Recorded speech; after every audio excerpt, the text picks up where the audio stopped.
Ya, jóvenes, entonces, algunas palabras introductorias.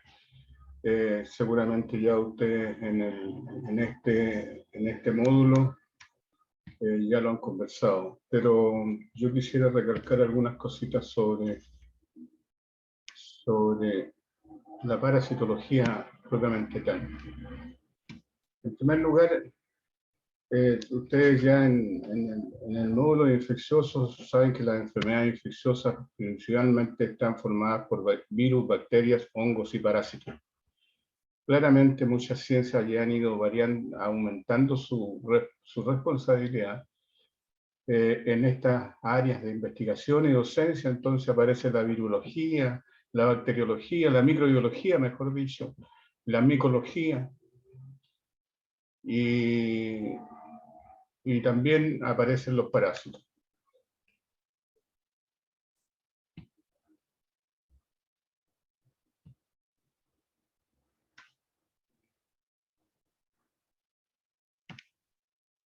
También aparecen los parásitos.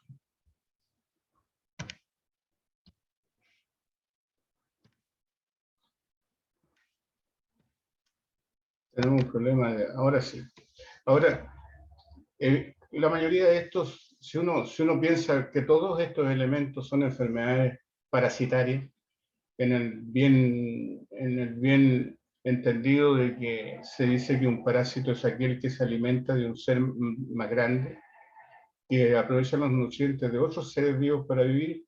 Entonces la virología, la microbiología y la micología se diferencian, y en esta búsqueda de qué vamos a tratar en parasitología, llegamos a una definición que es la más aceptada, y dice que es la disciplina que estudia organismos eucariontes que viven a expensas de un huésped al que pueden producir daño. Esta definición hace énfasis en el eucarionte, es decir, en otras palabras, los parásitos se diferencian del resto porque son eucariontes, es decir, tienen núcleos verdaderos. Entonces,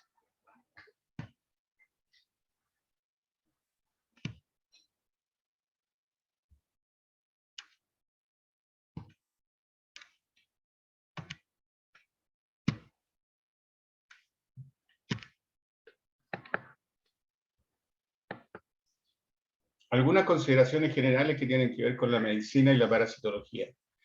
En primer lugar, son infecciones familiares, es decir, lo importante en esto, digamos, de que ustedes como médicos, cuando sean médicos, cuando tengan un problema parasitario, nunca solo deben pensar en el paciente que llegó con el problema, sino que lo más probable es que todo el grupo familiar esté contaminado, y por lo tanto deben tratar como un problema masivo, no tratar solo al paciente.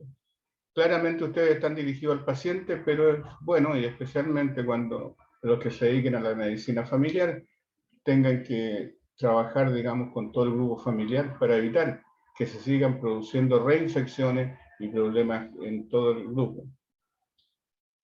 Se dice que atacan a individuos de todas las edades, y eso es verdad. O sea, cualquier persona, adulta, niño, adulto joven, como en el caso de ustedes, son atacados por parásitos. Pero sin la mayor duda, los que sufren el problema con mayor fuerza son aquellos individuos de menor edad, por todo lo que tiene que ver especialmente con los hábitos y también con la respuesta inmunitaria que ellos tienen, que generalmente es menos importante que la que tienen las personas de mayor edad. Otro aspecto que ustedes deben tener en cuenta, y esto es importante, es que las enfermedades parasitarias en general son enfermedades de una sintomatología muy diversa. Un mismo parásito puede producir diarrea, ese mismo parásito puede producir estitiquez, ese mismo parásito puede producir diarreas intermitentes o diversos tipos de diarrea y diversos tipos de síntomas. Es decir, uno no puede esperar que una persona que tiene parásito pueda tener todos la misma sintomatología. Por ello es que es importante, digamos, que ustedes tengan en cuenta esto, porque van a tener que derivar muchos de sus pacientes a diagnóstico, al laboratorio de diagnóstico. Y del laboratorio de diagnóstico les puede llegar la respuesta.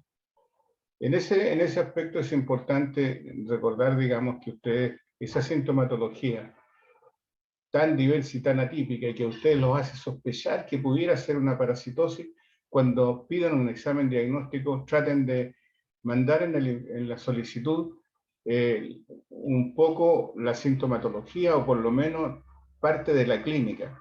Nunca pidan un examen parasitológico sin decir qué tiene el paciente o cuál es la sospecha que ustedes tienen en relación a esto, ya que muchas veces, como ya lo dije, estos pacientes son muy atípicas la sintomatología y la signología, ¿no es cierto? Y por lo tanto, es importante que para un buen diagnóstico de parte del técnico y para que ustedes tengan una buena respuesta frente al problema, es que ustedes le expliquen al técnico aproximadamente cuáles son las situaciones. Y entonces el técnico tendrá que ocupar las técnicas más adecuadas para cada tipo de enfermedad parasitaria.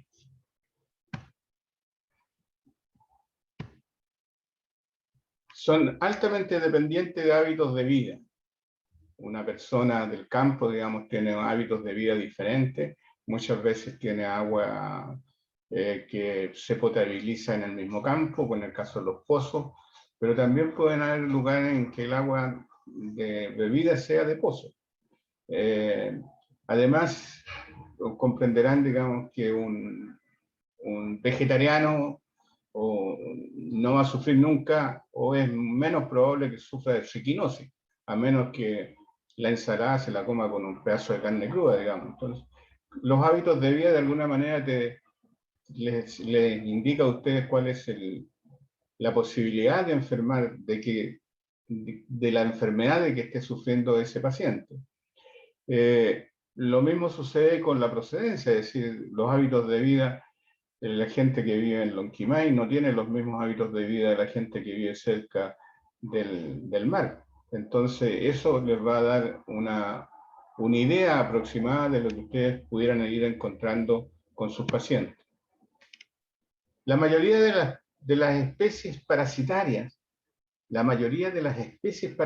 son especies específicas. ¿Qué significa esto?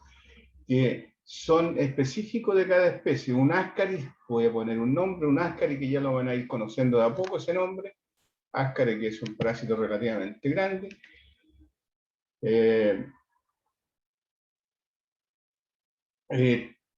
Se presenta en perros, se presenta en gatos, se presenta en cerdos, se presenta en caballos, pero no se producen infecciones cruzadas. Cada animal tiene su propio ascaris, digámoslo así, y es altamente específico. Y por lo tanto, nunca el médico debiera pensar, digamos, de que por el hecho de que tienen una sintomatología de un tipo, y porque tiene este tipo de animales, a lo mejor se contaminó de esa forma. Siempre hay que considerar esa situación. Otra cuestión que debemos aclarar desde el principio en la enfermedad parasitaria es el problema del concepto de infección y enfermedad. Se considera infección a la presencia de un parásito, en el huésped. La sola presencia del parásito significa que está infectado. Y la enfermedad no es solo la presencia, sino que además es la existencia de algún tipo de daño.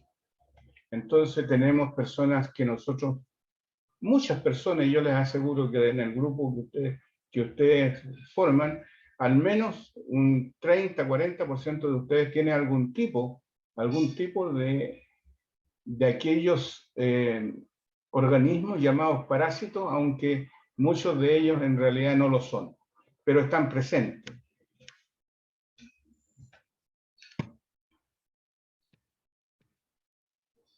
Allí, entonces, tenemos una situación que nosotros debemos tener en cuenta cuando estamos en la etapa de estudio del parasitismo. ¿Cuáles son los factores que hacen que este perfecto equilibrio entre los factores del huésped, de la gente y del ambiente están en equilibrio? Cuando este equilibrio está presente, digamos, no tenemos enfermedad. Pero hay factores, en primer lugar, factores del huésped, como la edad, sexo, raza, nutrición, especialmente nutrición, ¿no es cierto? Son factores del huésped que hacen que algunos parásitos se presenten más que otros. Los niños tienen más parásitos. Se ha demostrado que la mayoría de algunos tipos de parásitos son más prevalentes en mujeres que en hombres y en hombres que en mujeres. Hay algunas enfermedades de carácter sexual parasitaria, digamos, de que es más frecuente la sintomatología en las mujeres y los hombres no tienen sintomatología. Y hay otras en que existe todo lo contrario. Se ha comprobado que algunas enfermedades como la malaria en el África o en las zonas ecuatoriales, en la zona donde nos están llegando tantos migrantes, los negros tengan otros tipos de parásitos o sean parasitados con mayor fuerza con un tipo de parásitos que en otro. Muy característicos son las amebiasis. Las amebiasis son mucho más frecuentes en pacientes de raza negra. Por su parte, el factor que depende de la gente, es decir, cómo el agente hace que se produzca un desequilibrio, es especialmente el número. Mientras más parásitos hay, es por supuesto, mayor la posibilidad que se presente la signología y la enfermedad, ¿ya? Otro factor de la gente es la patogenia, la virulencia y la patogenicidad. Y otro factor es la cepa, una cuestión bien demostrada en nuestra zona. Hay algunas enfermedades muy, muy prevalentes en nuestra región, pero se presentan mucho más en los que están en la cordillera que los que están en el llano, digamos. A lo mejor ustedes han oído hablar de la hidatidosis, ¿no es cierto? Que nosotros lo vamos a conversar, que es un parásito que transmiten los perros y que produce un grave daño y tal vez la enfermedad parasitaria más importante en la novena región, en cuanto a los costos, en cuanto a los días cama y todo ese tipo de cosas, ¿no es cierto? Tenemos, y se demostró, que pacientes que venían con hidatidosis de Lonquimay eran más graves de enfermedades, con crecimientos más rápidos del parásito que gente que venía de Melipeuco, que venía de Curarrehue, considerando que tanto los del Lonquimay como los de Curarrehue, los del Melipeuco, tienen las mismas características medioambientales de hábitos y de formas de vida. Entonces, ¿por qué se produce esta diferencia? Ya algunos médicos, ilustres médicos, muchos que a lo mejor ustedes conocen, han estudiado, y la Universidad de la Frontera especialmente, frente a ustedes hay un edificio donde se hace estudio especialmente de este tipo de enfermedades, en que se ha demostrado que las cepas de pacientes que vienen de Lonquimay son cepas de hidatidosis que son más patógenas que las cepas que hay en Curarrehue y en Melipeuco. Otro aspecto que es muy importante es el aspecto que tiene que ver con el medio ambiente. Ahora estamos pasando por un cambio importante en el problema del cambio climático, ha traído como consecuencia algunas ventajas. algunas ventajas porque hay menos humedad y los parásitos prefieren más la humedad que las temperaturas altas. Entonces empezamos a encontrarnos que estamos mucho mejor en algunos casos, pero hay otros parásitos que dependen muchas veces de vectores como zancudos u otro tipo de artrópodos que viven muy bien a altas temperaturas y con baja humedad. Esto trae como consecuencia entonces, digamos, que se está produciendo un cambio. Hemos visto claramente, unos cambios en la presentación de estos parásitos. Los tipos de suelo. Se sabe que los parásitos viven mejor en diferentes tipos de suelo. El ejemplo claro es ese que yo les decía del Ascaris, y también otro que es muy amigo del Ascaris, que es un Trichuris, que ya nosotros lo vamos a conocer bien pronto. Hay un aumento de la frecuencia de norte a sur. ¿Y cuál es la gran diferencia que hay allí? Es la diferencia del suelo. Mientras en el norte tenemos suelos arenosos, secos, en el sur tenemos suelos más húmedos, tenemos suelos más barrosos. Entonces, estos parásitos prefieren este tipo de suelo, suelos arcillosos. Entonces, en el norte no hay porque el suelo no es de las características que prefiere el parásito. Es decir, está más adaptado a un tipo de suelo de tipo arcilloso, arcilloso de tipo barroso, llamámoslo así. Ciclo evolutivo, algunos conceptos. Antes de entrar en esto yo partí al revés, pero ustedes tienen ya mi nombre es Carlos Bober, ustedes lo vieron en la presentación, se me olvidó hacer la presentación, les ruego que me disculpen. Un poquito esto de no poder manejar la plataforma de ustedes con la facilidad que manejo la plataforma de la Católica o de la UFRO, que son plataformas también en Blackboard, pero tienen otro tipo de acceso a las diferentes partes. Entonces, en eso, digamos, a mí se me olvidó presentarme. Yo soy de profesión médico veterinario, profesión de médico veterinario, pero de veterinaria ya no me acuerdo absolutamente de nada. Que los perros ladran, eso no se me ha olvidado. Pero me dediqué muy tempranamente, por diferentes situaciones, al estudio de la medicina humana, de los parásitos humanos. Y actualmente, durante toda mi vida de profesional, mis alumnos han sido de medicina, de tecnología médica, de enfermería, de obstetricia, de nutrición. Entonces me he dedicado mucho más a esto. Evidentemente a uno no se le olvida la veterinaria, y esto tiene que ver también con esto de los parásitos. ¿Y por qué me acordé en este momento de eso? Porque nosotros, los médicos veterinarios en el campo, hemos notado pero muy fuertemente el cambio climático.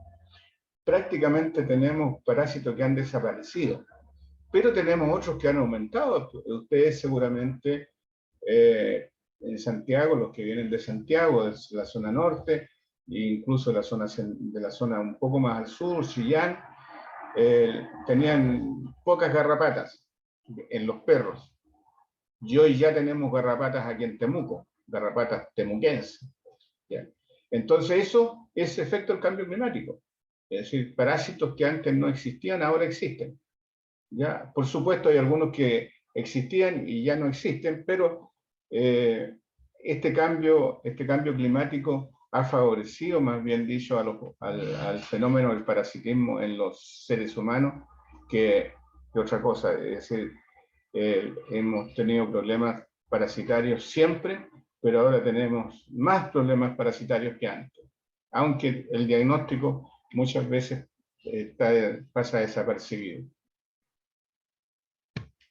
Tengo aquí un concepto que es fundamental para ustedes, los médicos, y para todos los profesionales de la salud, que es el estado o elemento infectante de un parásito.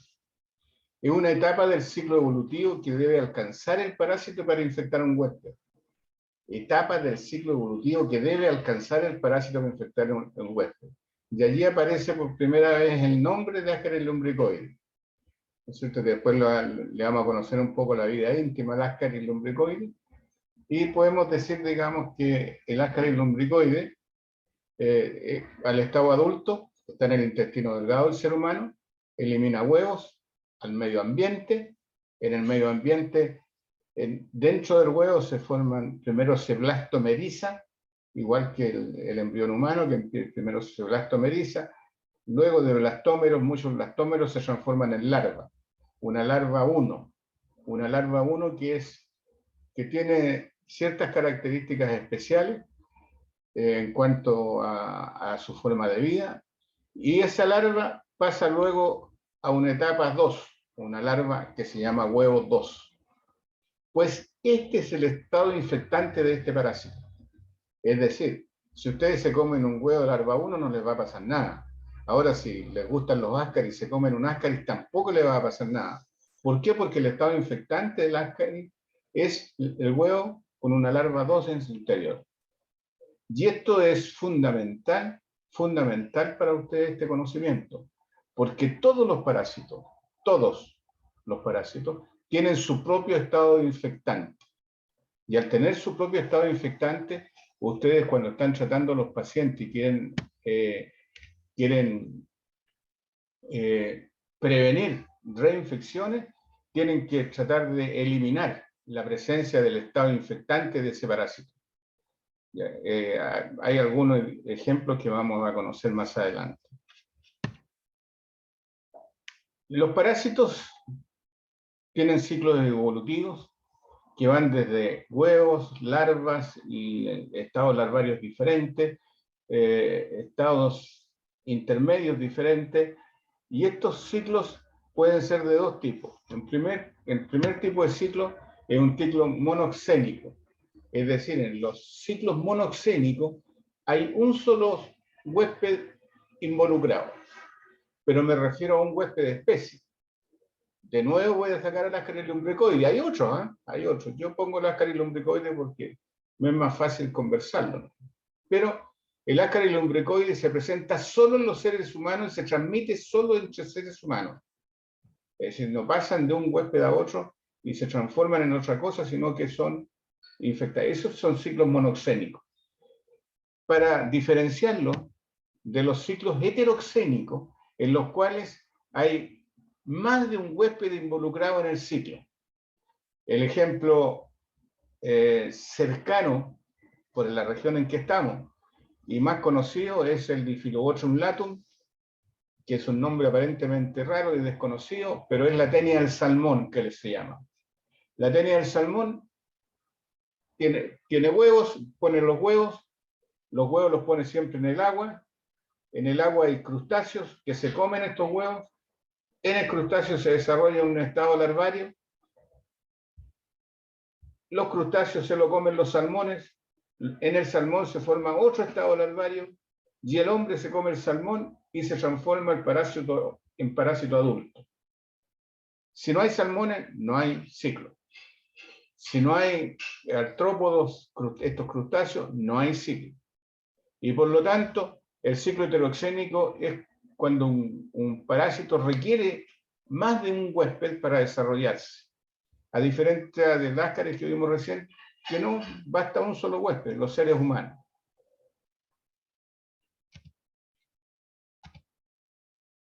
Ahora, ¿qué importancia? Una cosa que ustedes, cuando estén estudiando, cuando estén ejerciendo la medicina, se les presenta un problema parasitario, lo primero que deben hacer es tratar de aprender el ciclo evolutivo de los parásitos. Por varias razones. Y aquí de nuevo me voy a tener que referir al Ascaris porque permite demostrarlo de una mejor forma. Entrega, dice, el conocer los ciclos entrega información para comprender la patología de la enfermedad. Y voy a introducir en el Ascaris porque el Ascaris, fíjense ustedes que el hombre ingiere un huevo que tiene una larva 2, ¿se acuerdan que lo dijimos hace un rato atrás? Ese huevo ingresa al intestino, atraviesa el intestino hacia los capilares sanguíneos y por los capilares sanguíneos se va al hígado,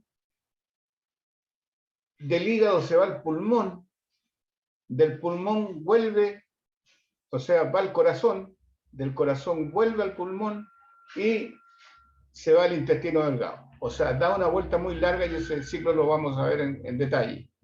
Pero ¿qué quiero decir esto en este título? ¿No es cierto? Que si ustedes conocen este ciclo, pueden tener idea de cuál es el problema del niño que tiene, por ejemplo, tos. Y que no tiene nada que ver con el Ascaris, porque el Ascaris, cuando está adulto, produce un cuadro de diarreico. Entonces, si tiene diarrea y tiene el parásito adulto, ustedes le encuentran el parásito adulto y vieron que botó el parásito adulto, pero el niño sigue con tos. Es porque ingirió a lo mejor muchos huevos y parte de los huevos que ingirió todavía están pasando por el pulmón y algunos pasan por el hígado, se quedan en el hígado y producen entonces en estos casos, digamos, en este ciclo, una eosinofilia más o menos alta, porque cuando van en el hígado, el organismo se defiende formando granulomas eosinofílicos.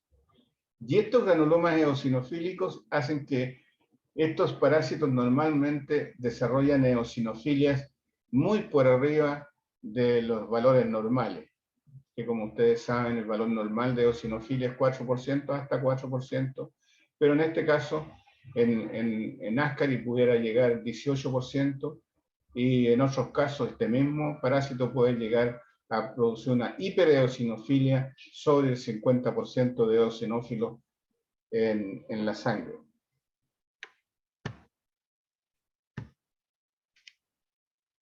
Si yo sé y conozco el ciclo, sé dónde atacar o intervenir para el tratamiento.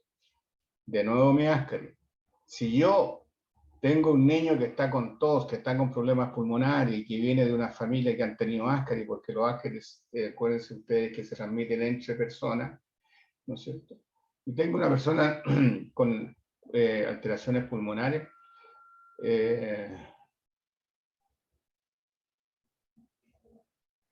tengo problemas con alteraciones pulmonares, entonces yo sabré que tengo que atacarlo en ese nivel el problema. ¿Qué significa esto? Digamos que yo tendré que usar un antiparasitario que tenga una alta efectividad sobre estados migratorios, sobre estados larvales. Pero si yo sé que un niño tiene el Ascaris en el intestino, podré usar cualquier antiparasitario común y corriente, porque el Ascaris es eliminado con antiparasitarios muy básicos, llamémoslo así. Es decir, si yo me conozco el ciclo, puedo comprender la patología, pero no solo comprenderla, sino que saber qué antiparasitario yo voy a tener que utilizar para atacarlo en diferentes partes del cuerpo, depende de la migración que él tenga durante su desarrollo. Además, recién conversábamos de nuestro parásito, nuestra mascota, llamémoslo así, el Ascaris lumbricoide. Si yo sé, digamos, que el niño viene de una zona de húmeda, barrosa, y que más encima hay verduras, más encima hay mala higiene, yo puedo empezar a mejorar en la situación de la ascariasis haciendo un manejo con la familia, educándola, diciéndole cuáles son los riesgos de tener una mala disposición de agua, una mala disposición de excretas, y cuáles son los riesgos. Entonces yo puedo prevenir la enfermedad. Y si soy más estricto, a lo mejor la puedo controlar y en el mejor de los términos, erradicarlo de un sector. Esto ha sido muy, muy, muy efectivo en nuestro país. Ustedes saben que el éxito de las vacunas, de la vacunación del coronavirus, no es tanto, ¿no es cierto? Bueno, tiene que ver, no van a pensar mal algunos, tiene que ver con el esfuerzo que hizo el gobierno para comprar las vacunas, pero tiene que ver más con la capacidad que tienen los sistemas de salud de Chile, que durante mucho tiempo han desarrollado una capacidad para poder atender a una gran cantidad de gente. Es decir, en los sistemas de salud de Chile desde los años 50 en adelante se han ido mejorando cada vez más. ¿no es cierto? Entonces, nosotros podemos establecer, de hecho, hemos erradicado algunas cosas. Un buen control de los mataderos, hemos erradicado las tenias. Prácticamente no existen tenias. Hay, pero no existen como antes. Entonces, esa es la importancia de conocer los ciclos evolutivos. Yo les ruego que si alguno de ustedes tiene alguna consulta, me diga y yo trato de responderla por lo menos.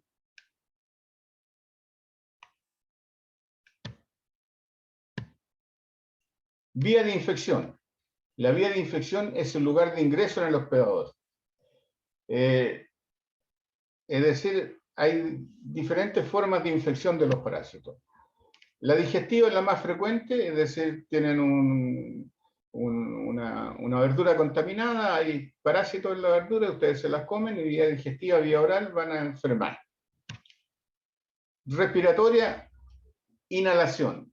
Hay un parásito que también lo vamos a conocer acá, que es Enterobius vermicularis, pidulle para los amigos. Los pidulles o Enterobius vermicularis tienen un ciclo bien especial que hace que sus huevos sean muy livianitos y están suspendidos en el aire. Y como ustedes saben, el parásito es un parásito que pone sus huevos en la región perianal. Esos huevos prontamente desarrollan a estados infectantes. Acuérdense que el estado infectante era el estado que tenía que alcanzar para infectar.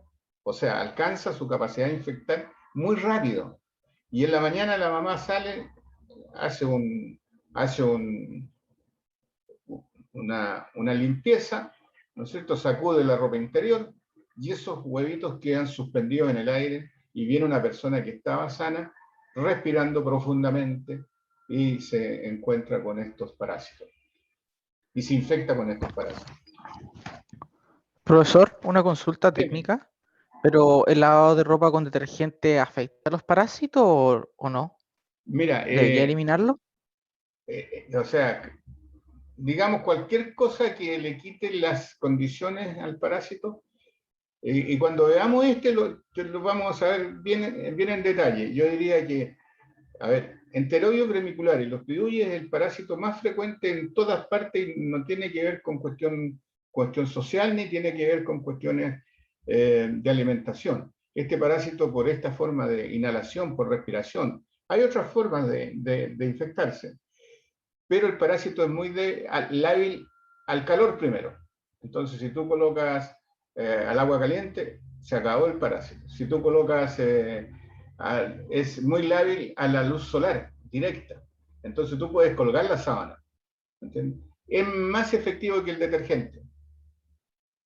Pero lo vamos a ver cuando veamos el parásito, lo vamos a ver en más detalle eso. Pero en general, los desinfectantes comunes son muy poco aceptables como para combatir parásitos, en general.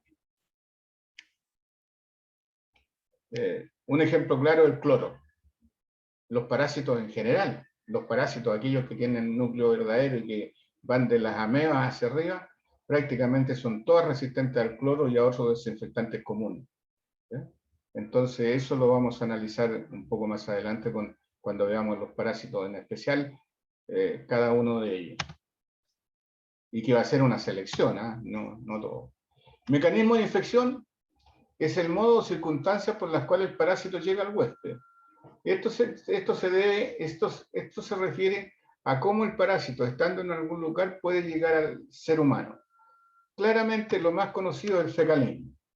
El hábito, ¿no es cierto?, de comer verduras contaminadas con heces, porque no se trata de que vaya un fulano a comer fecas por comer, digamos, sino que come una fruta contaminada con heces, ¿no es cierto?, verduras, cualquier cosa, entonces entra por fecalismo.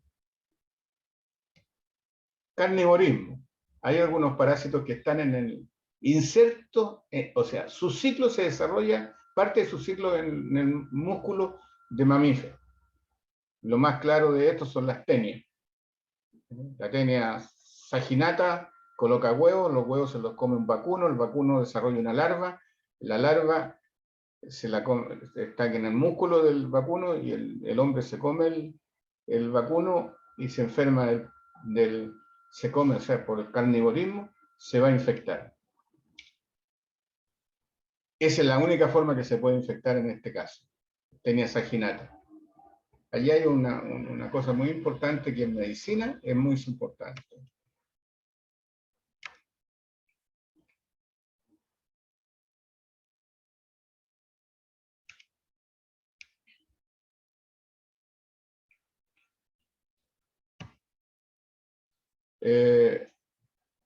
Luego, bueno, el fecalismo claramente, a ver, en el fecalismo claramente el riesgo es mayor en las personas que comen, que son vegetarianas, digamos. El carnivorismo, las personas que son carnívoras, o sea, eso está claro. Y las enfermedades que se transmiten por carnivorismo generalmente no se presentan en los niños, especialmente en las guaguas, ¿no es cierto? Debido a que ellos no comen carne cruda. Ahora hay transmisión transplacentaria. Varios parásitos son capaces de cruzar la barrera placentaria y llegar y atacar al ser humano. Vamos a tratar al final de estas conversaciones de ver una enfermedad que se llama toxoplasmosis, que se transmite a través de la placenta y que produce graves, pero graves casi, en algunos casos son absolutamente mortales en los niños pequeños, son incompatibles con la vida del recién nacido. Trasplante. A ver, aquí hay algunas enfermedades que están en los músculos, que son esta misma que hablábamos recién, se llama toxoplasmosis. La toxoplasmosis, hay una etapa que la pasa en algunos órganos, especialmente en todos los órganos que tienen que ver con riñón, tiene que ver con el hígado. Entonces, estos órganos que se trasplantan con más frecuencia. Entonces allí forman quistes. Y estos quistes, cuando se hacen los trasplantes, muchas veces, o sea, no muchas veces, es necesario que el paciente, el receptor, tiene que ser necesariamente inmunodeprimido. Y si a ese inmunodeprimido le pasamos un riñón que tiene el quiste del toxoplasma, el toxoplasma se va a activar y se va a aprovechar de este individuo que es inmunodeprimido y va a invadirlo. Afortunadamente, las técnicas histopatológicas, inmunohistopatológicas y el avance de la biología molecular hace de que es muy difícil que una persona que esté con alteraciones en los órganos sirva como donador de alguna de estas enfermedades. Contacto directo, bueno, esto es más fácil, la sarna, voy a decirlo como un ejemplo rápido. Aquí hay algunas fotos de fecalismo, ¿no es cierto? En la foto primera que se ve, donde hay un río, ¿no es cierto? Ese es el río Tolten, que está cerca de Villarrica, y si ustedes miran con cuidado, se ve al final cómo viene saliendo, se está evacuando material fecal. En la siguiente de arriba, la segunda de arriba, se ve un sector que ahora en Temuco prácticamente no existe, sin embargo en algunas partes existen estos alcantarillados que desembocaban en el agua en su tiempo, cuando el río llevaba mucha agua. Ahora el río lleva muy poca agua, pero la gente igual va allí a lavar ropa o a hacer cosas que es de alto riesgo.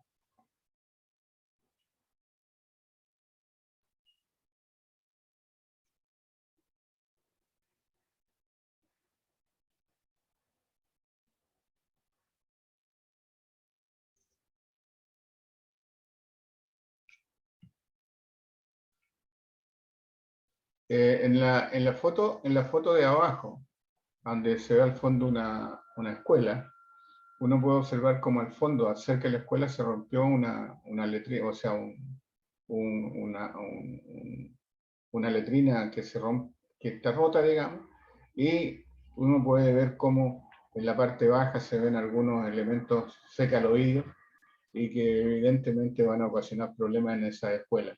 La mayoría de los niños salen a jugar y a zapatear en el agua cuando están en esa situación. Ahora en la última de abajo, uno puede observar ahora, desgraciadamente, o sea, afortunadamente, desgraciadamente, y así no, afortunadamente se ve cada vez menos, pero ese es una desembocadura en el lago Villarrica que va a dar justo al lago, ya con material fecal. No se ve aquí, desgraciadamente no, la imagen no permite demostrarlo bien, pero iban ciertos submarinos medio raros ahí que iban a contaminar el lago. Ahora eso ha mejorado bastante. Arriba, en el primero de arriba, en este, eh, se puede ver cómo hay una letrina, un pozo negro construido en una parte alta de una casa. Abajo está la casa, esa que está llena de neumáticos sobre el techo. Esa casa se surte de agua de un pozo profundo, ahí mismo al lado de la casa. Pero resulta que las amebas, las giardias, los criptosporidios y otros protozoos que vamos a nosotros conocer más adelante, pueden pasar por las napas subterráneas al agua de bebida de esa familia. Y evidentemente esas familias van a estar contaminándose todo el tiempo. Las mascotas, como la niñita, esa fotito de Lonquimay. La niñita está jugando con su cachorro, pero hay muchos cachorros que transmiten parásitos en forma directa. Ahí después vamos a ver más adelante que hay algunos parásitos del perro que se transmiten en forma directa y otras, las menos, por contacto directo con el perro, es decir, jugar con el perro, dejarse lamer por el perro, fuera de ser una suciedad, no es tan importante en la transmisión. Las fecas del perro son importantes en la transmisión de los parásitos. Y por último, acá se ve una letrina que está prácticamente en el suelo, pero si ustedes miran con cuidado, en la parte baja pasa un canal. Y esa letrina la construyeron ahí porque así ellos defecaban en ese baño, digamos, y las heces caían sobre el canal y se iban aguas abajo contaminando el ambiente. Todas estas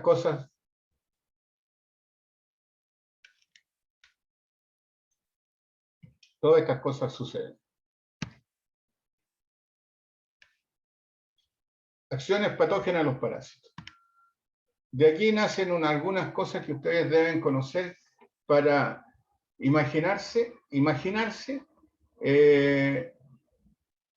a dónde está el parásito según la acción patógena. Las acciones patógenas de los parásitos es la forma como los parásitos hacen daño. Y existen varias, pero la más importante, tenemos una acción mecánica. Esta acción mecánica puede ser de carácter traumático. Yo voy a poner de nuevo a mi amigo el Ascari como un ejemplo, así que cuando vea el ciclo del Ascari, probablemente no voy a explicar mucho de esto, sino porque lo van a tener que acordarse de esta conversación. El Ascari, dije, si está en el intestino delgado, coloca huevos, los huevos caen al suelo, los huevos en el suelo maduran, se transforman en estado infectante en huevos con larva 2, ¿no es cierto? Y aquí, me voy más despacio en la conversa, estos huevos con larvas 2 eliminan la larva en el intestino delgado. Se rompe por acción de los jugos gástricos, por acción del cambio brusco de pH, entre un pH muy ácido en el estómago y muy básico en el duodeno. Entonces se rompe la pared del huevo y la larva queda libre. Pero esta larva queda libre en el duodeno. Pero fíjense que el duodeno, allí está el parásito adulto, pero no se queda aquí, sino que en vez de quedarse ahí, porque ahí está el lugar donde él vive, ¿no es cierto? El parásito ingresa a la sangre. Al ingresar a la sangre, los capilares sanguíneos. Al ingresar a la sangre, por los vasos sanguíneos va a ir a seguir la circulación mayor, o sea, va a ir al hígado, del hígado al corazón, del corazón al pulmón. Pero aquí hace algo muy especial. Rompe los capilares alveolares, los rompe. Y va a irse va a ser expectorado, y deglutido, va a ser ingerido de nuevo. Y en esta segunda vuelta se pasa a quedar al duodeno. Entonces, tiene una acción traumática porque rompe tejidos, porque para pasar por el hígado, para pasar por el pulmón, para pasar por los capilares alveolares, tiene que romper tejidos. Pero este parásito mide, el Ascaris, mide aproximadamente 30 centímetros de largo y tiene el grosor de un Ascaris, o sea, de un lápiz Bic, para que ustedes se imaginen del tamaño. Y que seguramente ustedes tienen práctico de esto, seguramente Paulito les va a mostrar el Ascaris, igual a lo mejor ya se los mostró. Entonces, si hay muchos, se va a producir una acción obstructiva, se va a obstruir el intestino. Pero incluso uno que se mete al colédoco, acuérdense que está en el duodeno, entonces, donde desemboca el colédoco se puede meter un Ascaris y produce una acción patógena mecánica obstructiva. Entonces, estos conceptos de dónde está el parásito y cuáles son los daños que pone, que realiza en cada parte son importantes para el conocimiento y imaginarse cuál es el verdadero problema que produce el parásito y dónde tienen que atacarlo ustedes. Acción patógena expoliatriz, como su nombre lo indica, es la expoliación, o sea, el parásito compite con los nutrientes del huésped, le quita los nutrientes al huésped, tiene una acción patógena expoliatriz, de quitarle los nutrientes. Así tenemos una acción patógena selectiva, primero no selectiva. El Ascaris es un parásito grande, tiene 3 labios, tiene un estómago, un esófago muy fuerte y come, digamos, porque entra por la boca, come detritus de alimentos, detritus que ya estén un poco molidos, digamos, pero come de todo, no selecciona, ¿ya? Entonces tiene una acción expoliatriz no selectiva. Pero existe otra acción patógena que es selectiva. Voy a poner el ejemplo más conocido. Hay otros, la tenia del salmón, Diphyllobotrus latum. Este parásito tiene la acción patógena expoliatriz selectiva. Le encanta la vitamina B12. ¿Entiendes? Se alimenta de la vitamina B12. Y como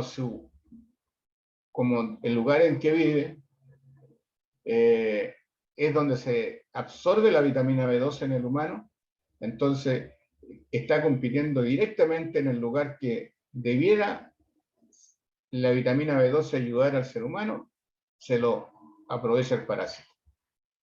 Si tienen un lapicito por allí, anoten este término que se me quedó en el tintero y que es importante que ustedes lo conozcan. Si tienen un lapicito, yo desgraciadamente se me echó a perder, creo que tengo. Hábitat. El concepto de hábitat en parasitología. El concepto de hábitat es el lugar donde el parásito alcanza su máximo desarrollo y capacidad de reproducción. El máximo desarrollo y su capacidad de reproducción. El hábitat. El hábitat de Ascaris lumbricoides, del intestino delgado, el hábitat de la tenia del salmón también es el intestino delgado. Pero cada parásito tiene su propio hábitat. Así tenemos parásitos de intestino delgado, de intestino grueso, de diferentes porciones del intestino grueso, del colon ascendente, del colon transverso, del colon descendente. Tenemos parásitos del pulmón, tenemos parásitos sanguíneos, ¿no es cierto? Y en todos ellos los parásitos tienen una acción patógena específica. Ese es un un paréntesis de lo que estamos conversando. Hay otro parásito bien conocido, y ustedes lo van a, también a conocer, que se llama Trichuris trichiura. Nombre medio raro. Trichuris trichiura. Me cuesta pronunciar a mí eso. Este parásito se alimenta de fierro, especialmente de fierro y lo obtiene del glóbulo rojo, y por lo tanto produce anemias ferropénicas. ¿Por qué? Porque tiene una acción espolártriz selectiva al alimentarse de fierro.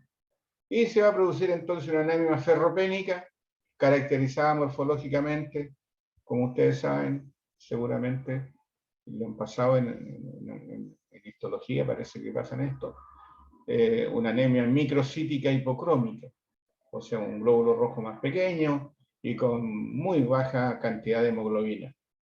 Entonces, este parásito tiene una acción espolártriz selectiva por fierro. Acción tóxica. La acción tóxica de un parásito se produce por desechos metabólicos del cuerpo del parásito. De nuevo, Meáscaris. Pero también puede ser cualquiera de los que han nombrado, la tener salmón. Pero pongamos Meáscaris.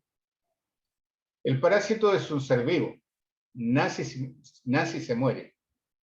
Este parásito nace, digamos, llega a estado adulto en su hábitat, que dijimos que era el intestino delgado, pero llega el momento en que se muere. Y al morirse es digerido. Y al ser digerido, los diferentes desechos metabólicos del soma, del cuerpo del parásito, van a producir intoxicación en las personas. Como yo soy veterinario, lo pongo como un ejemplo, pero seguramente como ustedes también, muchos tienen cachorros, es muy característico en los perritos chicos, digamos, que tienen, que cuando están muy chicos empiezan con epilepsia, y el veterinario le da un antiparasitario y se acabó la epilepsia. Y al veterinario queda sorprendido, o sea, no sorprendido, sino que queda muy bien, muy creíble en cuanto a su medicina, pero lo que hizo no fue ninguna cosa del otro mundo. Y existe otro tipo de acción patógena, que es la alérgica. La alérgica también es producida por desechos metabólicos, pero ya no desechos metabólicos del soma del cuerpo, sino que por desechos metabólicos de la fisiología del parásito. Si un parásito como el Ascaris, que come cualquier cosa, necesariamente va a tener que desechar, llamémoslo ordinariamente, va a tener que defecar, pero todo el líquido que él no lo aprovecha para su metabolismo, lo tiene que eliminar mediante ciertos aparatos excretores que tiene, y ese va a ser generalmente son líquidos amoniacales, digamos como la orina, y esos son desechos metabólicos alergénicos. Normalmente en los libros, si ustedes tienen los libros de parasitología, en los libros de parasitología, se habla de una acción patógena tóxico-alérgica, porque normalmente los dos efectos patógenos, acciones patógenas, están juntas.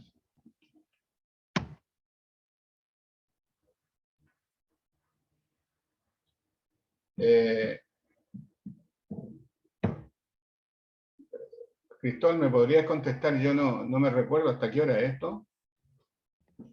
Es hasta las 5, profesor. Ya, perfecto. Nos queda todavía entonces un poquito.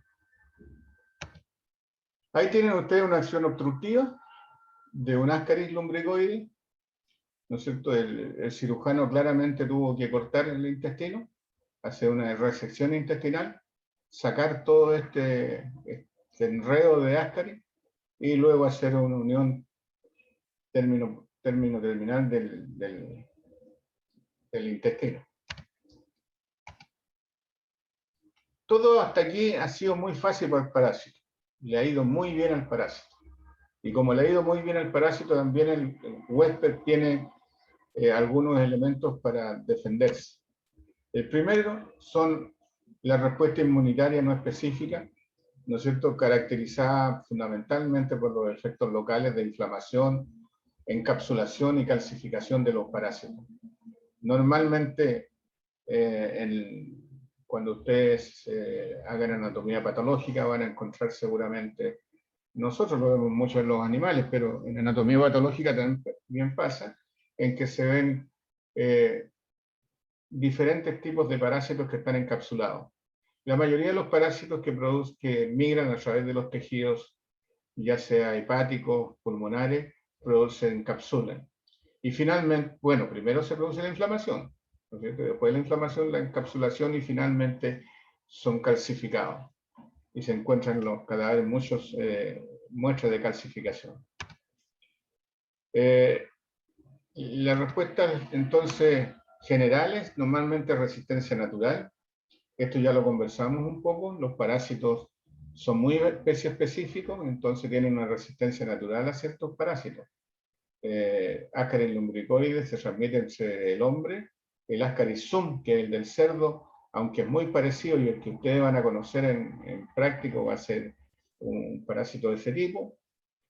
La inmunidad adquirida es bien discutida. Lo primero que se pensaba, digamos, es que había una buena inmunidad adquirida porque los pacientes, o sea, las personas de mayor edad no tenían tantos parásitos como los niños.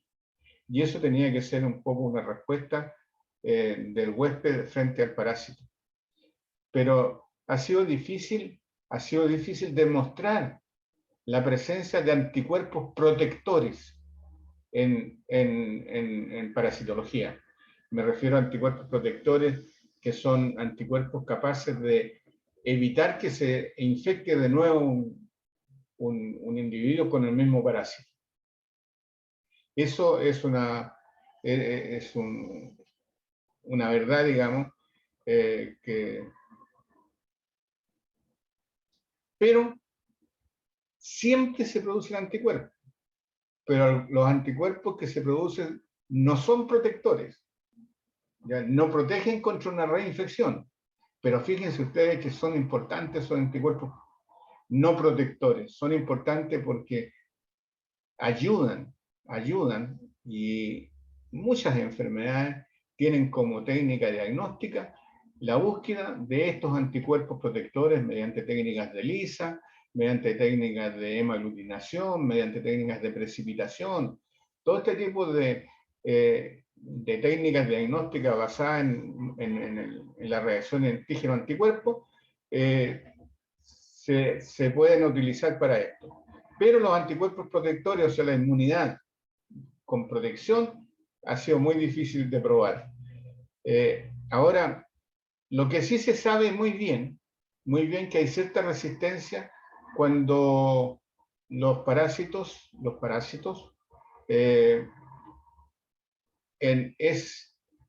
yo dosifico a un individuo con una determinada cantidad. Lo voy a hacer en animales para no hacerlo en humanos porque ahora ya no se hace, pero en animales existen, a los cuales se infectan los animales una vez, se pasan unos días y se infectan otra vez, y se mueven otro día y se infectan otra vez, y después de un tiempo esos animales ya no se pueden enfermar. Y la medición de anticuerpos fue en aumento a medida que se le fueron dando varias dosis. Ahora, esto ha sido utilizado para la protección de la salud de las personas, pero para evitar algunas enfermedades que se transmiten al hombre. Es decir, se vacunan de esta forma los animales.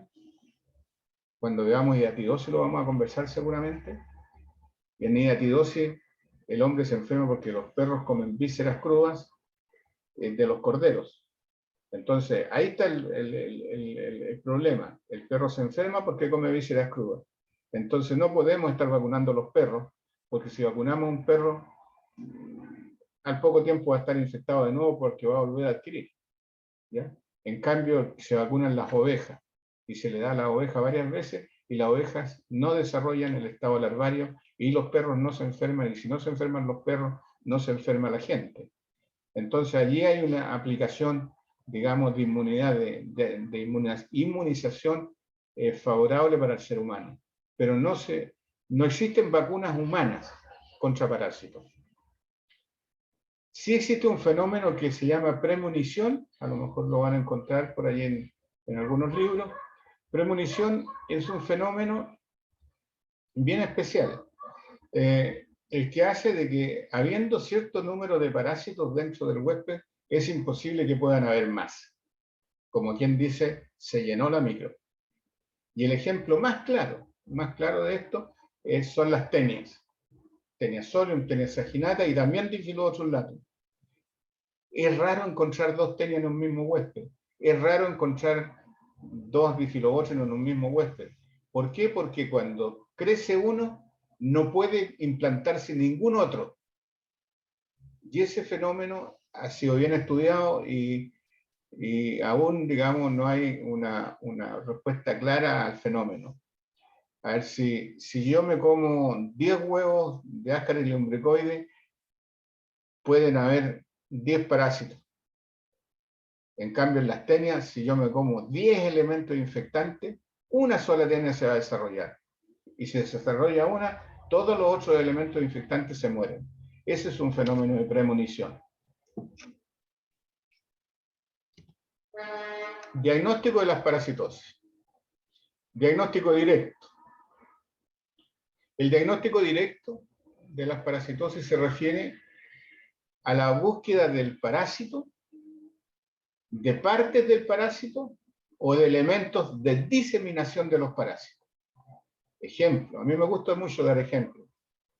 En las tenias, directo, el parásito. De repente una persona bota una tenia, un pedazo de tenia o una tenia completa. Partes del parásito, elimina segmentos. Las tenias tienen, acuérdense ustedes, y si no se acuerdan lo vamos a ver más adelante, tiene proglótidas, que son segmentos.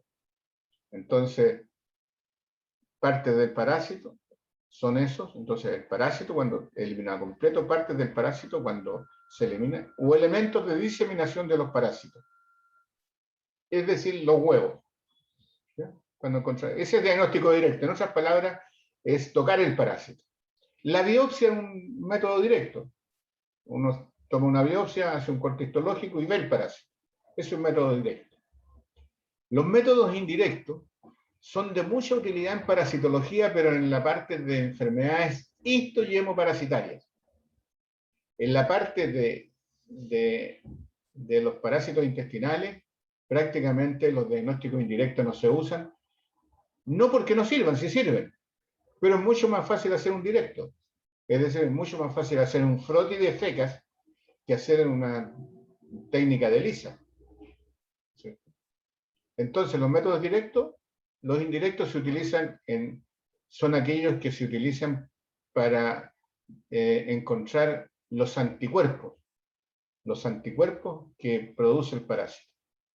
Y estas son las técnicas que se utilizan generalmente en hidatidosis, triginosis y otras enfermedades de tipo histoparasitario. Y el diagnóstico complementario se llama diagnóstico complementario, pero no es un diagnóstico que permita hacer y reconocer el elemento, o sea, el diagnóstico de la especie que está produciendo el problema, sino que el complementario se refiere al daño que ese parásito produjo. Por ejemplo, las imágenes.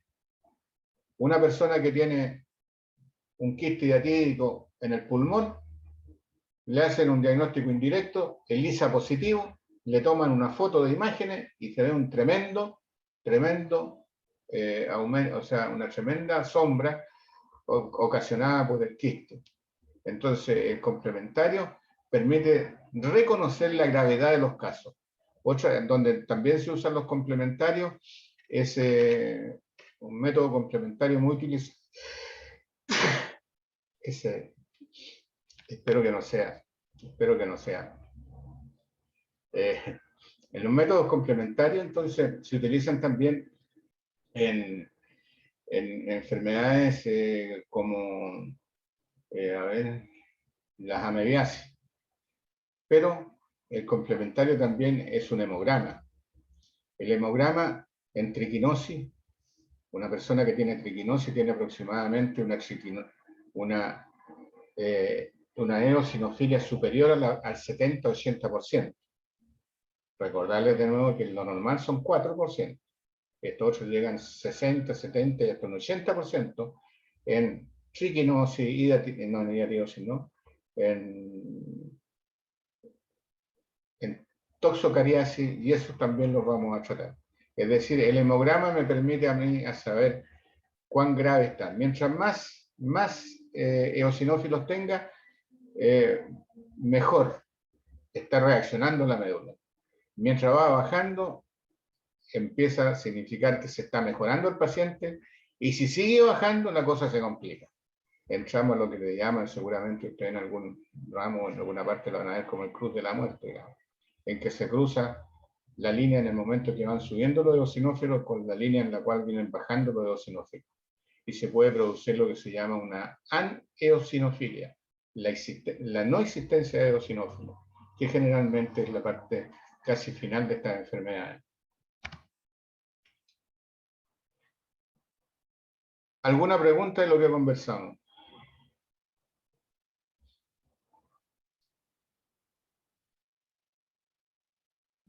Doctor, ¿se escucha? Dígame.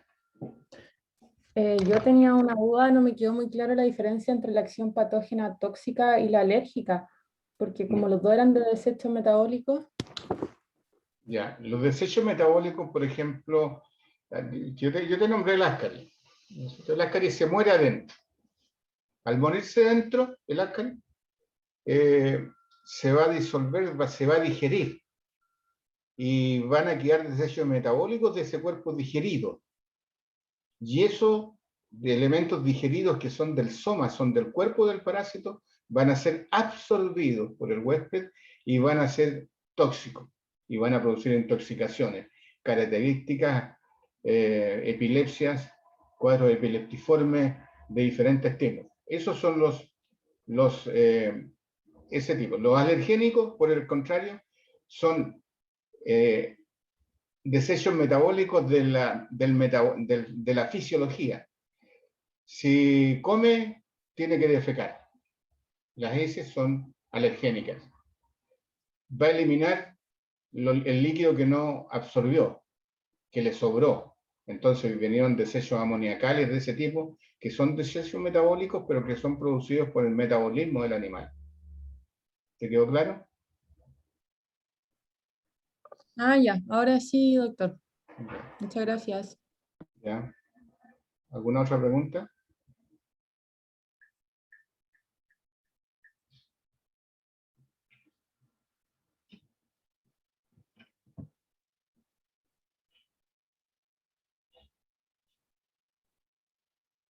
Enteroparásitos.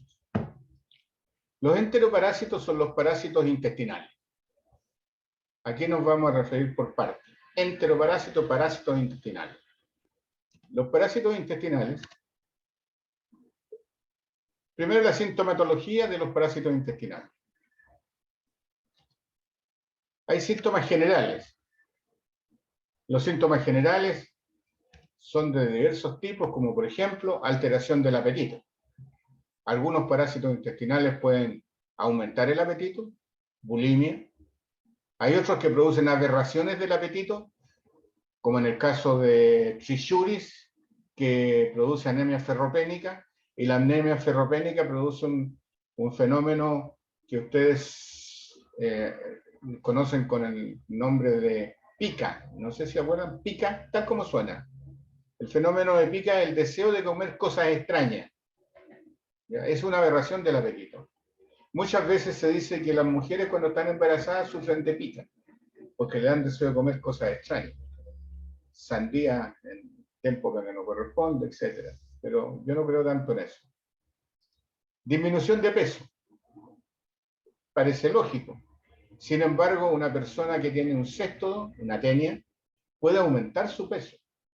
Es decir, puede comer mucho, ¿no es cierto? Y le tiene que dar de comer a su tenia, a su parásito. Otro tipo de síntomas, astenia. Astenia, falta de fuerza. Sueño. Dolores de cabeza. Son síntomas generales.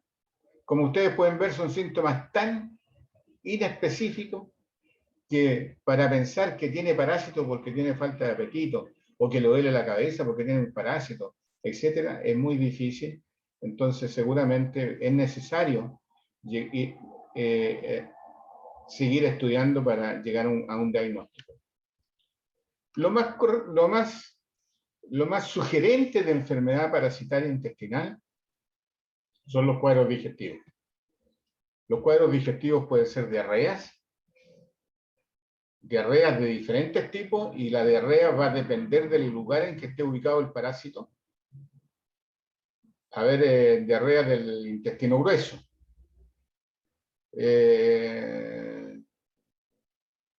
Esas son diarreas disentéricas. ¿Qué es lo que es una diarrea disentérica? ¿Lo saben? Ahí es donde me gustaría la respuesta. Esa es la presencial. Las diarreas disentéricas voy a mejor definirlas para no, porque si no hablan, más difícil. Las diarreas disentéricas son diarreas con presencia de sangre fresca. Fresca me refiero a que es roja, y mucos. Y son característicos de los parásitos del intestino grueso, porque el parásito produce una úlcera endomedio histolítica, parásito del intestino grueso, Trichuria, que dijimos que era hematófago, y al ser hematófago, si bien es cierto, él se alimenta de sangre, pero para alimentarse de sangre tiene que romper tejido, y se producen hemorragias aledañas al lugar donde está el parásito, y por lo tanto se produce una diarrea roja, digamos, disentérica. Después hay diarreas de tipo... Estas diarreas, perdón, de las que estoy hablando de las diarreas de acuerdo a su contenido, ¿ya? Porque hay diarrea osmótica, hiperosmótica, etc. Pero yo aquí me refiero de acuerdo al contenido. ¿Y por qué? Porque me estoy refiriendo, digamos, para saber dónde más o menos es el problema parasitario. Si tengo diarrea disentérica, como les digo, son de intestino grueso, porque allí producen el daño. Pero si son diarreas lientéricas, tal como suena. ¿La conocen las diarreas lientéricas, o la palabra la habían escuchado alguien antes?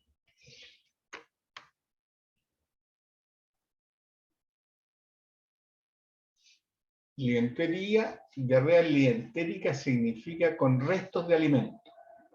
Son diarreas generalmente melénicas, o sea, son diarreas de color negro. Son diarreas características de parásitos que están en el intestino delgado, especialmente en la parte alta, en donde si producen algún tipo de hemorragia, esa sangre es digerida a través del intestino, y cuando salen, por supuesto, cuando salen estas diarreas por el intestino grueso, ya están digeridas, ya están de color negro, como cuando ustedes comen sangre prieta o otro tipo de sangre, ¿no es cierto? Cuando se digiere sale de color negro. Son esteatorreicas. Esteatorrea significa diarreas con grasa. Estas son típicas características de diarreas, y son acuosas también, acuosas, y de muy mal olor. Son características de parásitos del intestino delgado. Entonces, de acuerdo a las características del contenido, disentérica, esteatorreica, lientérica, uno puede decir, puede ser un parásito del intestino delgado, y le vamos a pedir al tecnólogo médico que haga un diagnóstico de parásitos del intestino delgado. Y él sabe lo que va a hacer. Pero si ustedes le dicen que tiene una diarrea, que quiero saber que hay parásitos, él va a hacer la que le parezca más fácil, ¿no es cierto? Y hay varias técnicas diferentes dependiendo de las características de la diarrea. Psíquicos y nerviosos, bueno, los psíquicos son más bien En el caso de una persona, que en el caso de ustedes, me imagino por el curso en que están, son adultos jóvenes, ¿no es cierto? Una persona adultos jóvenes, lo más característico en adultos jóvenes es la presencia de, a ver, hay varios, pero uno, para no seguir enredando en nombres todavía, Ascaris lumbricoides, sigamos con el Ascaris. Es probable que una persona a la edad de ustedes se ingiera por ahí y se infecte con Ascaris. Pero como ya son adultos, la ingestión no va a ser tan alta. Y es probable que boten un gusano, botan el parásito. Y después que lo botan, le empieza a doler la cabeza. Empiezan con diarrea.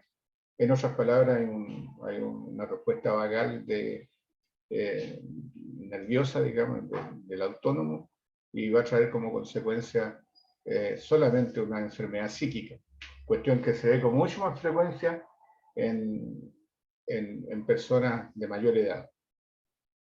Nerviosos o alergénicos, esos también son síntomas bien frecuentes y no característicos, cuidado, no característicos porque la gente tiene la tendencia a pensar que son característicos. Por ejemplo, picazón de narices, bruxismo, el rechinar de dientes en la noche.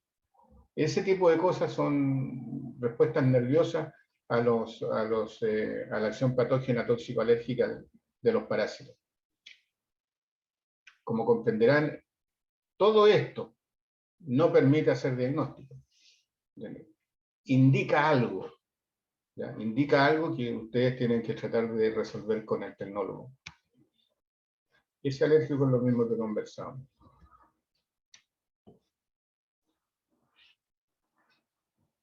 Nemátodos. Aquí vamos a conocer a nuestro amigo, el Ascaris lumbricoides. Características generales de un nemátodo: son especies de vida libre o parasitaria. Los lombrices de tierra son anélidos, pero son nemátodos. Son cilíndricos, alargados, con extremos aguzados. No siempre tienen el extremo aguzado, los dos extremos. El extremo aguzado siempre es el anterior.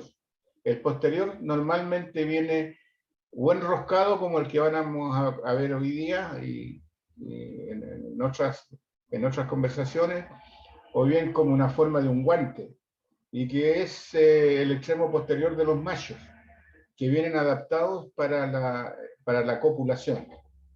¿Ya? Entonces, tienen extremos aguzados, pero normalmente el extremo anterior, el aguzado, el otro tiene una formación diferente con el propósito de poder realizar la cópula en el intestino. Simetría bilateral. O sea, yo lo parto por la mitad, me quedan dos partes iguales. Sexos separados. Y aquí un poquito lo que conversábamos recién. Las hembras generalmente son más grandes que los machos. En la mayoría de los parásitos sucede eso. Las hembras son más grandes que los machos. Tienen sexos separados y tienen dimorfismo sexual. No sé si lo tengo aquí o no. Tienen dimorfismo sexual. Eso significa que las hembras son diferentes morfológicamente al macho. Recién les decía que Ascaris macho es diferente al Ascaris hembra. Y vamos a ver si tenemos algunas fotos por ahí. Ascariasis.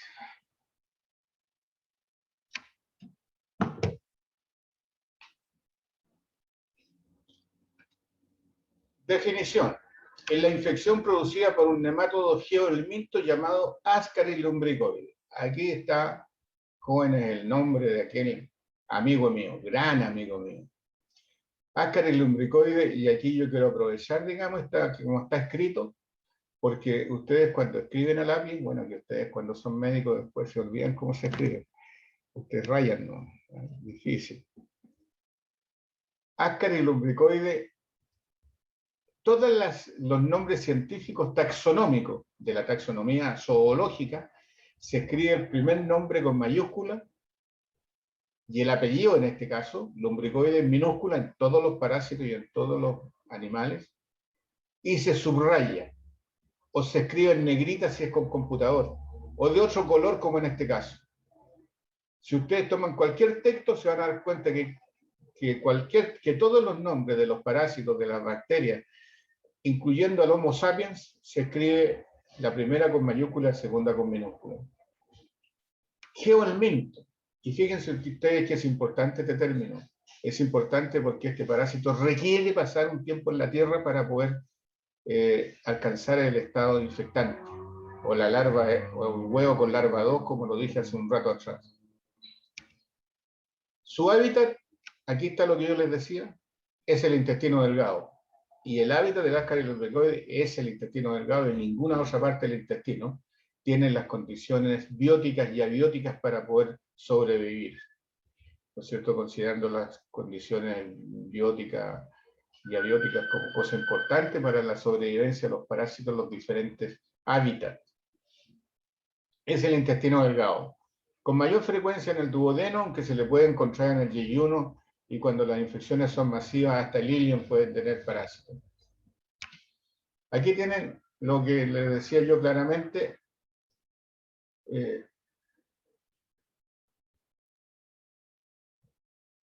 La hembra, ustedes ven que es alargada en ambos extremos. En cambio, el macho es más grande, 25 a 35 centímetros. El macho, fíjense ustedes, que es el que está en la mano izquierda de ustedes, porque ustedes están mirando, no sé, derecha, están mirando de frente al computador derecha, tienen el extremo posterior enroscado.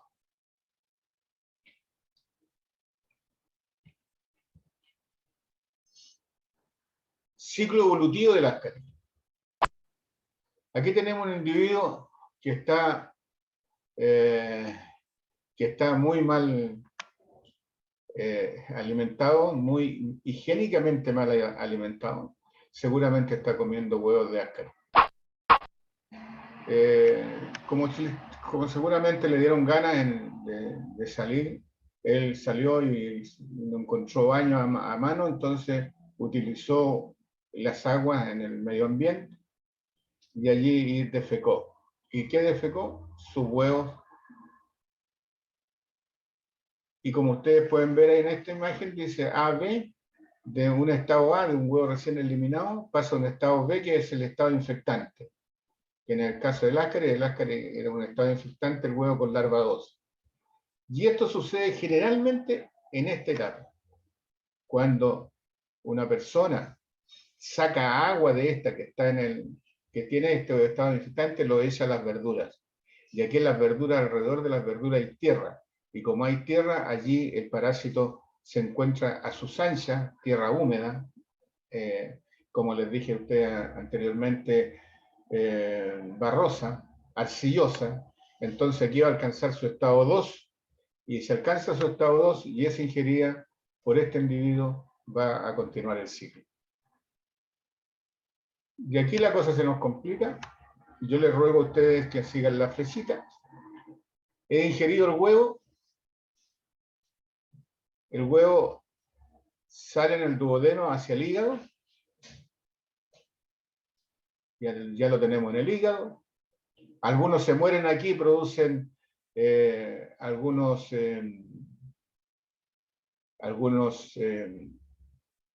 granulomas eosinofílicos, y luego otros, los que siguen hacia el corazón, como ustedes pueden ver la flechita. Del corazón van a pasar al pulmón, son expectorados, como se ve allí, son expectorados, y son deglutidos de nuevo, y finalmente se van a instalar al duodeno. Este ciclo evolutivo, anótenlo por allí, se llama ciclo de Loos. Ciclo de Loos, L-O-S, L-O-O-S, ciclo de Loos.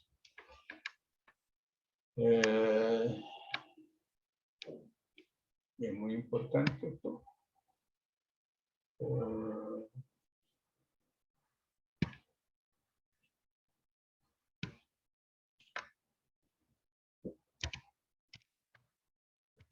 El ciclo de los... ¿Lo vieron eso cómo se escribe? Ahora, toda esta migración toda esta migración se demora aproximadamente entre 2 a 3 meses. Saquen el lápiz, por favor, de nuevo. Voy a hacer otra definición, que puede estar en la prueba y por eso se la puede hacer. Así como el término de hábitat, yo lo puedo poner en la prueba. Y esto lo que les voy a decir a ustedes es otra pregunta de prueba. Y anótenla, y si no se las pregunto, me reclaman.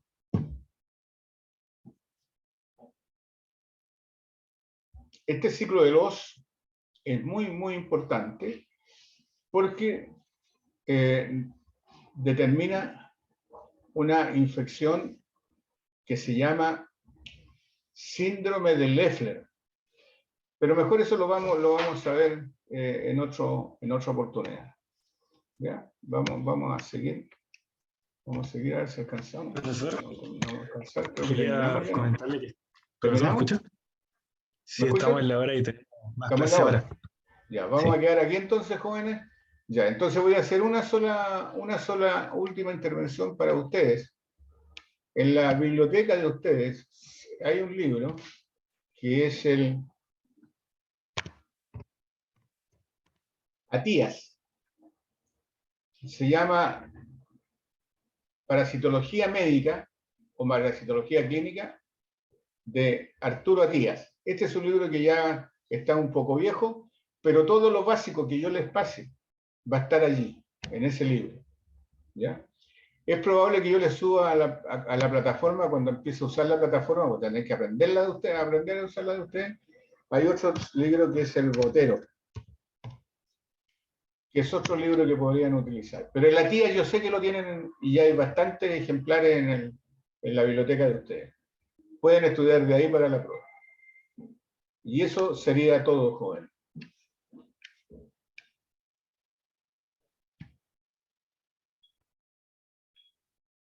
¿Estamos de acuerdo? Sí, profesor, muchas gracias por la clase. Entonces vamos a cerrar. Yo esta presentación la voy a subir a YouTube una vez que termine, ¿ya? Nos vemos entonces. Hasta el Chao, profesor, que esté bien. miércoles. Chao, chao. Chao, profesor. Nos vemos. Chao.